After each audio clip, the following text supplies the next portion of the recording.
সেই লোক করে অহংকারী। আপনার চেয়ে সুঠাম দেহি, আপনি তো বাড়ি ইউনিটে যান, দেখেন পা ঠ্যাংটাকে উল্টে ঝুলাই রাখছে ডাক্তারেরা, পা ভাঙা, পা পুড়ে গেছে, পঙ্গু হাসপাতালে যান। তা যেই ব্যক্তির শারীরিক ব্যালেন্স এতটা দুর্বল, একটু হুচুট খেলে পাটা মুচকায় যায়, একটু খাবার এদিক সেদিক করলে বাথরুমে দৌড়ানো শুরু হয়ে যায়, যে মানুষের সামনে এত প্রতিবন্ধকতা, সেই মানুষ অহংকার করে কি নিয়ে? ক্ষমতার অহংকার করো। ক্ষমতার অহংকারীদের পরিণতি পৃথিবীতে কি হয়েছে তাকাই দেখো না, এই দুনিয়ার ইতিহাস। ঠিক না ঠিক বলেন? ক্ষমতার মসনদের অহংকার, খুব গরম শরীর। ফেরাউনের দিকে তাকাও, কারুনের দিকে তাকাও, নমরুদের দিকে তাকাও, আবু জাহালের দিকে তাকাও, বর্তমান নব্য ফেরাউন স্বৈরাচারী খুনি হাসিনার দিকে তাকাও। তাকাই দেখো অহংকারের পরিণতি কত ভয়ঙ্কর হয়। খুনি হাসিনা এবং আমাদের দূষরেরা সব সময় বলতো আমাদের মসনদকে সরাই দিতে পারে এমন কোন শক্তি নাকি বাংলাদেশে জন্মগ্রহণ করে নাই। আঙ্গুল নাচায় নাচায় বলতো হাসিনা পালাই না, হাসিনা পালাই না। ঠিক না ঠিক ভাই বলে? এগুলো অহংকার। এগুলা কি? অহংকার। এটা আল্লাহ খুব অপছন্দ করেন। মহান আল্লাহ পাক এমন জিল্লতির বিদায় তাকে করেছে, এমন পতন আল্লাহ পাক তাকে করেছে, ওটা পৃথিবীর কোন শাসকের এত নির্লজ্জ পতন হয় নাই যেমন নির্লজ্জ পতন হয়েছে স্বৈরাচারী খুনি হাসিনা এবং তার দোসরদের। অহংকার নিয়ে অহংকার করবেন না, ক্ষমতা নিয়ে, টাকা পয়সা নিয়ে অহংকার করেন। কারুনের সম্পদ আপনার চেয়ে অনেক অনেক বেশি ছিল। কোরআন বলেছে কারুনের সম্পদের ধনাগারের চাবিগুলো বহন করতে একদল শক্তিশালী যুবকের জন্য কঠিন হয়ে যেত। 40টা উট দিয়ে তার চাবি বহন করতে হতো। আল্লাহু আকবার বলেন। 40টা উটের মধ্যে শুধু চাবি থাকতো, সম্পদ না, চাবি। এই পরিমাণ সম্পদের মালিক হয়েছিল কারুন। এরপরে বলেছিল ক্বালা ইন্নামা উতীতুহু আলা ইলমিন ইনদি, আমি এগুলা আমার বুদ্ধি দিয়া, ইলম দিয়া আমি এগুলা অর্জন করেছি। আমাকে আল্লাহ ট্যাক্স দিতে বলেছে, যাকাত দিতে বলেছে গরিবদেরকে, আমি বললেই দেব নাকি? এগুলা তো আল্লাহ আমারে দেয় নাই। ইন্নামা উতীতুহু আলা ইলমিন ইনদি, আমি জ্ঞান দিয়ে এই সম্পদকে অর্জন করেছি। ঘৃণার সাথে বলেন নাউযুবিল্লাহ। এইভাবে ক্ষমতার অহংকার করবেন না, অহংকারের পতন হয়। সম্পদের অহংকার করবেন না, সৌন্দর্যতার অহংকার করেন কেন? তাকে দেখুন এই পৃথিবীর মধ্যে এমন বহুত বড় বড় মেগাস্টার সুন্দরীরা আছে, ক্যান্সারে আক্রান্ত হয়ে চেহারা এত নিম্নমানের হয়েছে, তার দিকে তাকালেও ভয় করে। কি নিয়ে আপনি অহংকার করেন? এই সুস্থ শরীর নিয়ে। আরে এই সুস্থতার মালিক তো আল্লাহ পাক। এই নিয়ামতের মালিক কে? আমার কাছে এই শরীর ধরে রাখার কি আদৌ কোনো শক্তি আছে?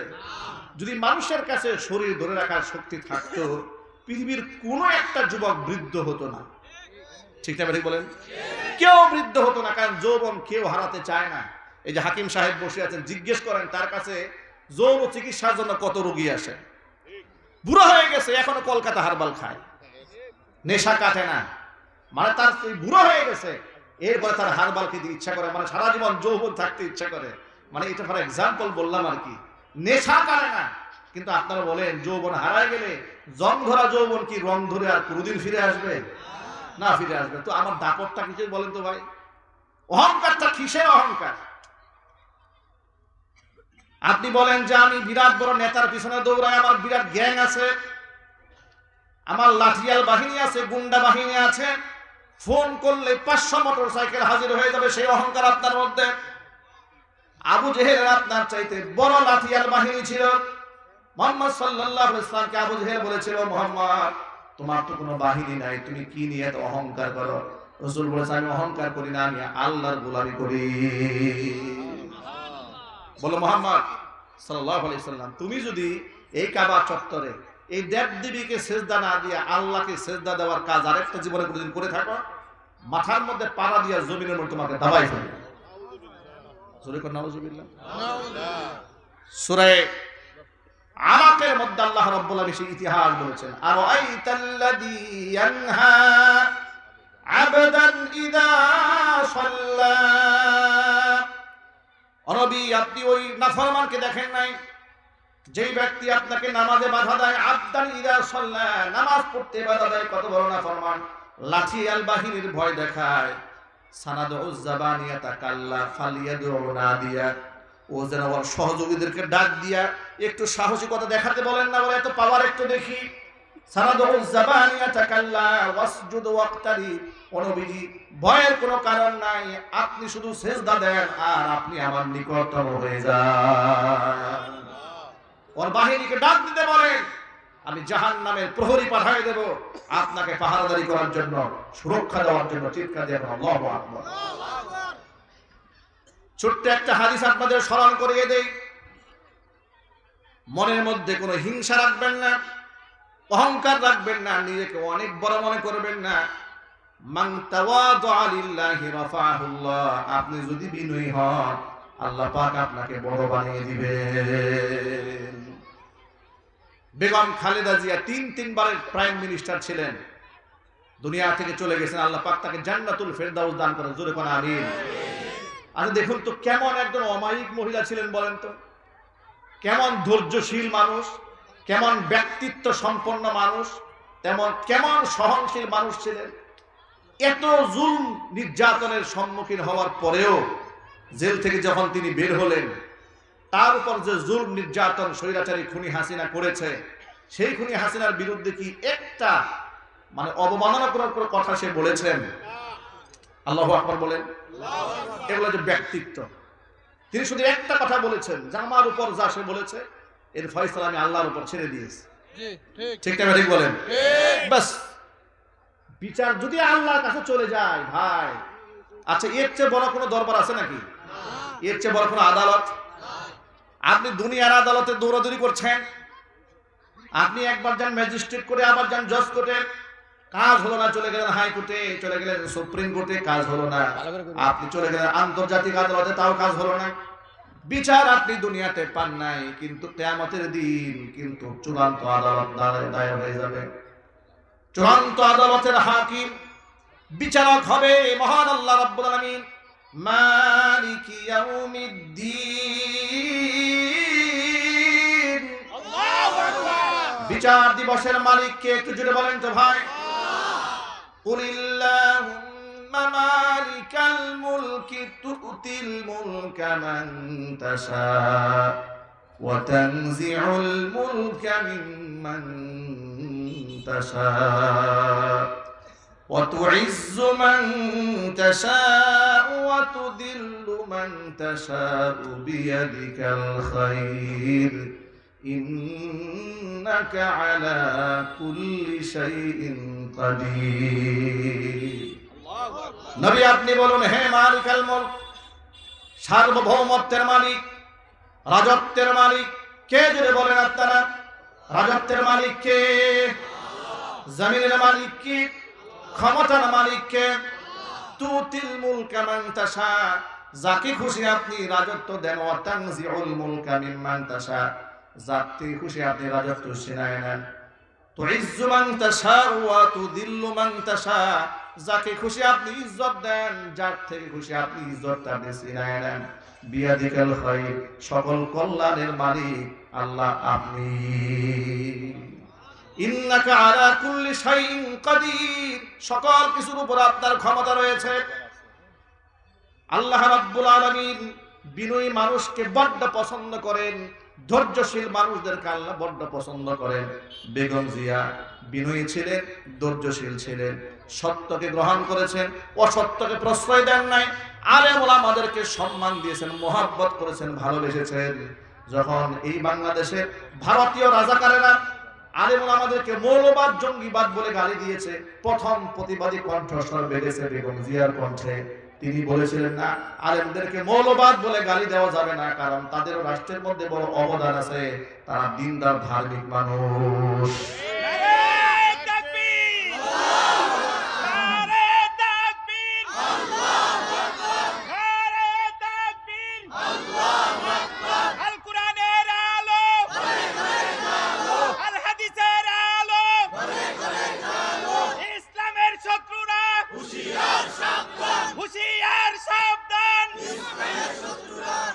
তাহলে তিনি যে আলেম ওলামাদের পক্ষ অবলম্বন করে তাদের পক্ষে বক্তব্য দিলেন, সাফাই গেলেন, সম্মান দিলেন, এর দ্বারা মহান আল্লাহ পাক তাকে ছোট বানান নাই, আল্লাহ তাকে এত বড় বানিয়েছেন।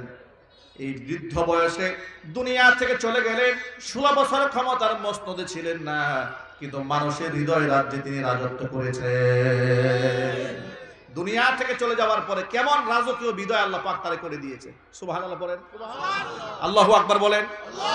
ইন্নামাল আমালু বিল খাওয়াতিম, শেষ ভালো যার সব ভালো তার। একজন মানুষ কতটুকু ভালো ছিল তার বিদায়ের পরেই তো তার বিশ্লেষণ হয়, ঠিক না বেরিয়ে জুড়ে বলেন। তিনি যখন অসুস্থতার সংবাদ গোটা দেশে ছড়িয়ে পড়ল, মানুষ চোখের পানি ছেড়ে কান্না করে দোয়া করেছে। মসজিদের মিম্বারে মিম্বারে দোয়া হয়েছে, বক্তারা মাহফিলে মাহফিলে দোয়া করেছে, উন্মুক্ত ময়দানে দোয়া করেছে, আলেমরা দোয়া করেছে, পীর সাহেবরা দোয়া করেছে, শিক্ষকরা দোয়া করেছে, শিক্ষিত মানুষ দোয়া করেছে, নারী পুরুষ আবাল বৃদ্ধা বনিতা সবাই দোয়া করেছে। পক্ষান্তরে আরেকজন প্রাইম মিনিস্টার এই বাংলাদেশে ছিলেন, প্রতিনিয়ত তার জন্য মানুষ দোয়া করে, আল্লাহ এর ফাঁসি কবে হবে। ঠিক না বলেন? পার্থক্য এখানে। আপনি সুকর্ম করেন, ভালো রেজাল্ট পাবেন। খারাপ কাজ করবেন, আলেমদেরকে মৌলবাদ বলবেন, এর রেজাল্টও আপনি পাবেন। এই জন্য আলেম আমাদের গালমন্দ করবেন না, রাষ্ট্রের শত্রু মনে করবেন না, সম্পূরক মনে করেন। রাষ্ট্র গড়ার কাজ ক্ষেত্রে আলেম আমাদেরকে প্রতিদ্বন্দ্বী না মনে করে সহায়ক রেখে, আর সহায়ক ভাবে মনে করবেন না। কেন? আপনি চোর ডাকাত বদমাশ ঠিক রাখতে পারবেন না আলেমদের বয়ান ছাড়া। কি পুলিশ দিয়ে দেশ ঠিক রাখতে পারবেন? না, পারবেন না, তো পারবেন না। রক্ষক হয়ে যায় ভক্ষক। যে পুলিশ দিয়ে আইন শৃঙ্খলা রক্ষাকারী বাহিনী আপনি দিয়ে আপনি দেশ ঠিক রাখবেন, ওই পুলিশের নিরীহ মানুষের পকেটে গাঞ্জা ঢুকায় মামলা দিয়ে দেয়। ঠিক রাখবেন কেমনে? ওই পুলিশের নিরীহ আলেমদেরকে স্টেজ থেকে উঠাই নিয়ে বোমা হামলার মামলা দিয়ে দেয়। 2018 সালে আমাকে মাহফিল মঞ্চ থেকে তুলে নিয়ে স্বৈরাচারী খুনি হাসিনার দোসরেরা আমার নিয়ে গেল থানায়। জিজ্ঞেস করলাম নিয়ে যাচ্ছেন কেন? বলে উপরের নির্দেশ। আমার অপরাধ? কয় অপরাধ কিছু নাই, সব উপরের নির্দেশ। মনে করলাম জিব্রাইল দিয়েছে মনে হয়। ঠিক না বেরিয়ে জুড়ে বলেন? উপর থেকে জিব্রাইল আসে, আর আসলে শয়তান।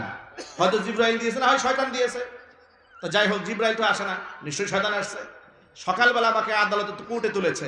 কোর্টে তুলে তাকাই দেখি মামলা দিয়েছে যে আমি দেশের মধ্যে অস্থিরতা সৃষ্টি করার জন্য, নাশকতা তৈরি করার জন্য আমরা মিটিং করছিলাম। 1 থেকে 150 মানুষ ছিল, পুলিশ দিকে সবাই তাড়াই গেছে, আমরা 8-10 জন লোক দৌড়ে পালাতে পারি নাই। আমার পকেটের মধ্যে 16টা ককটেল বোমা পাওয়া গেছে। এই হচ্ছে খুনি হাসিনা আমলের মামলার ধরন। সেই মামলায় জেল খাটলাম 22 দিন। 3 বছর মিথ্যা মামলায় এই বছরের পর বছর কোর্টের বারান্দায় এতিম ভিক্ষুকের মতো দাঁড়িয়ে থাকলাম হাজিরা দেওয়ার জন্য। রিমান্ড খেটেছি, 6টা মামলার আসামি হয়েছি খুনি হাসিনার আমলে। কেন? ওদের সাম্রাজ্যবাদ, ওরা কুফরিতন্ত্র বাংলাদেশে কায়েম করতে চেয়েছিল, আমরা এই ময়দান থেকে বাঘের মতো গর্জন দিয়ে বাধা দিয়েছিলাম। ব্যাস, শত্রু হয়ে গেল। কি হয়েছে এগুলা করে? কি হয়েছে? যে আলেমদেরকে মানুষের কাছে অজনপ্রিয় করতে চেয়েছিলে, সে আলেমরা আজও আছে, তোমরা হারিয়ে গিয়েছ। তোমরা এই মাটিতে আর সম্মান নিয়ে কোনোদিন ফিরতে পারবা না। যারা মনে করছে আপা চট করে চলে আসবে, আল্লাহর কসম করে বলি এই খুনি হাসিনা সম্মান নিয়ে দুনিয়া থেকে যেতে পারবে না, পারবে না, পারবে না। আল্লাহ পাক করে বেইজ্জত করে দুনিয়া থেকে সরাই দেবেন। আমার প্রিয় ভাইরা, এই কথাটা কেন বললাম শোনেন। বিনয় আল্লাহর কাছে অত্যন্ত দামি ইবাদত। মান তাওয়াদা লিল্লাহি রাফাহুল্লাহ, যেই ব্যক্তি আল্লাহর জন্য বিনয়ী হয়ে যায়, মহান আল্লাহ পাক তারে বড় বানায় দেন। জোরে করেন সুবহানাল্লাহ। আপনাদেরকে যদি একটা কমন প্রশ্ন করে জবাব দিবেন, ইমান দীপ্ত কণ্ঠে জবাব দিবেন, আল্লাহ রসুলের চেয়ে বেশি সম্মানিত কোনো ব্যক্তি আল্লাহ সৃষ্টি করেছেন? যারা জবাব দেন নাই সন্দেহ আছে নাকি? একটু জোর আওয়াজে বলুন। আসমান জমিন লৌহ কলম চাঁদ সূরজ সকলের চাইতে আমার নবীর মর্যাদা কম না বেশি? চিল্লায় বলেন, কম না বেশি? সেই নবী আল্লাহর কাছে কি দোয়া করেন শোনেন। হুজুর বলেন, আল্লাহুম্মা জাআলনি ফি আইনি সগীরা ওয়া ফি আয়ুনিন নাসি কাবীরা। আয় আল্লাহ তাআলা, তুমি আমাকে আমার নিজের দৃষ্টিতে ছোট বানাও, মানুষের দৃষ্টিতে আল্লাহ তুমি আমারে বড় বানায় দাও। আমি যেন নিজেকে কখনো বড় মনে না করি। জোরে জোরে বলেন সুবহানাল্লাহ। নিজেকে কখনোই বড় মনে করেন নাই। কতটা বিনয়ী ছিলেন। ছোট্ট একটা এক্সাম্পল শোনাই। জারির ইবনে আব্দুল্লাহ আল বাজালি রাদিয়াল্লাহু তাআলা আনহু বলেন, হাদিসটা তাফসিরে তাবারির মধ্যে এসেছে। জারির ইবনে আব্দুল্লাহ আল বাজালি রাদিয়াল্লাহু তাআলা আনহু বলেন, একটা মিটিং এর মধ্যে আমিও সাহাবীদের সাথে হাজির হয়ে গেলাম। ছোট্ট একটা ঘর ছিল, ঘরের জায়গা ছিল একেবারে অপ্রশস্ত, ন্যারো একটা ঘর, অপ্রশস্ত জায়গা। সবাই আসন নিয়ে নিয়ে বসে পড়েছে। তা আমি সবার শেষে প্রবেশ করেছি, জায়গা পাই নাই, পেছনে দাঁড়ায় আছে। ধরেন এই যে পিছনে কিছু লোক দাঁড়ায় আছে না, এরকম জায়গা নাই, সিট নাই, দাঁড়ায় আছে। আল্লাহর নবী আমাকে দেখলেন, তাকালেন, জিজ্ঞেস করলেন, জারির বসার জায়গা পাও নাই? জারির বলেন, হে আল্লাহ রসুল, বসার জায়গা পাই নাই, দাঁড়ায় আছে। হুজুরের গায়ে একটা চাদর ছিল, এই যেমন প্রধান অতিথির গায়ে চাদর আছে না, এই চাদর গায়ে দিয়ে রসুল বসা ছিলেন। এমন সময় যখন জারির বলছে আমি বসার জায়গা পাই নাই, বসার কোনো সিট নাই, রসুল নিজের গা থেকে চাদর খুলে জারির দিকে নিক্ষেপ করলেন। জারির দিকে নিক্ষেপ করে বলছে, ইজলিস আলা হাদা, ও জারি, বসার কোনো জায়গা নাই, তুমি মাটির মধ্যে আমার চাদরটা বিছাইয়া চাদরের মধ্যে একটু বসে যাও। দু জাহানের বাদশা ইমামুল মুরসালিন, যিনি ইশারা করলে চাঁদ দ্বিখণ্ডিত হয়ে যায়, যিনি হাঁটলে আকাশের মেঘমালা ছায়া দেয়, কিয়ামতের ময়দানে যিনি সুপারিশ না করলে বিচার কার্য শুরু হবে না, তিনি নিজের জামা খুলে একটা আবদা সাহাবী জারির দিকে নিক্ষেপ করেছেন। হযরত জারি রাসূলের ব্যবহৃত সেই চাদরখানা নিয়ে হাতের মধ্যে নিয়ে মুখের মধ্যে চুমা খাইতে থাকলেন। ঠোঁটের মধ্যে লাগান, গালের মধ্যে লাগান, চোখের মধ্যে লাগান, কান্না করে বললেন, আকরামাকাল্লাহু ইয়া রাসূলুল্লাহ কামা আকরামতানি ওয়া আযাকাল্লাহু ইয়া রাসূলুল্লাহ কামা আযাস্তানি। ও আল্লাহর রাসূল, আমার মতো আবদা মানুষকে আপনি এত বড় সম্মান দিয়েছেন, আপনার ব্যবহৃত চাদর দিয়েছেন আমার মতো আবদা মানুষকে বসার জন্য, আপনার চাদরের মধ্যে কি কোনো মানুষ বসতে পারে? আল্লাহু আকবার বলেন। আপনার চাদর আমি বসবো? হুজুরের দেওয়া চাদর নিয়ে চুমা খাই থাকলেন, ঠুটে লাগান, কপালে লাগান, চোখের মধ্যে লাগান, বুকের মধ্যে জড়াই নিয়েছেন চাদর, আপনার গায়ের চাদর আমি বসবো? এত বড় বিয়াদবি করবো আমি? ভাইরা, বিনয় আর বিনম্রতার সর্বোচ্চ চূড়া রাসূল এই পৃথিবীকে উপহার দিয়েছেন। হুজুর বলেন, ইন্নামা আনা বুইসতু মুআল্লিমান, গোটা বিশ্ব মানবতার জন্য আল্লাহ পাক আমাকে শিক্ষক রূপে পাঠিয়ে দিয়েছেন।